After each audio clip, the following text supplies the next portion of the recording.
Assalamualaikum warahmatullahi wabarakatuh.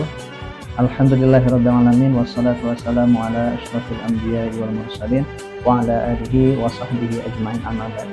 Puji serta syukur marilah kita panjatkan kehadirat Ilahi Rabbi, yang mana pada kesempatan kali ini saya insyaallah akan membahas terkait masalah puasa.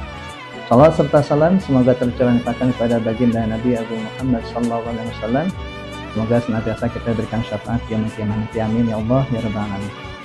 Perkenalkan, nama saya Shalihuddin. Saya adalah salah satu mahasiswa dari jurusan PJJ PAI UIN Cyber Technology Cirebon, kelas A14. Tadi di mukaddimah telah disampaikan bahwa ada yang harus dibahas dan disampaikan terkait masalah puasa. Tidak mendahului dari ibu dosen selaku pembimbing saya di sini, ada beberapa yang dirasa penting untuk di-share, yakni di dalam puasa itu bukan hanya memahami dari segi definisi, yakni menahan, tetapi ada beberapa hikmah yang bisa kita ambil. Bukan hanya dari segi kesehatan, tapi kita juga bisa melihatnya dari segi secara rohani. Ya, dimana yang saya rasa bukan hanya mengatur waktu, memindahkan waktu makan dari pagi kita mulai menahan, setelah dalam arti sahur, kemudian setelah itu sudah menahan makannya, kemudian nanti mengatur waktu makan lagi untuk buka. Bukan hanya itu saja, tetapi ada yang benar-benar sampai khusus menahan nafsu. Nah, ini mungkin yang dirasa saya sendiri belum mencapai titik itu gitu.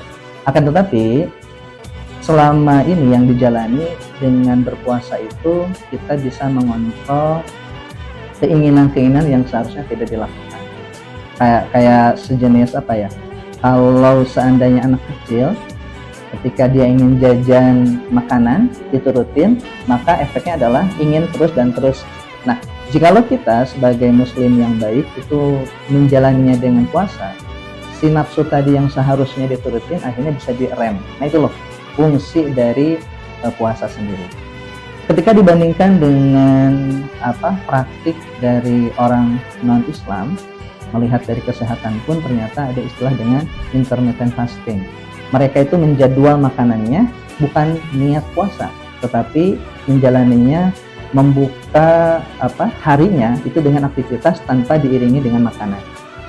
Makan karbohidrat yang mereka konsumsi itu hanya di jam 2 siang misalkan.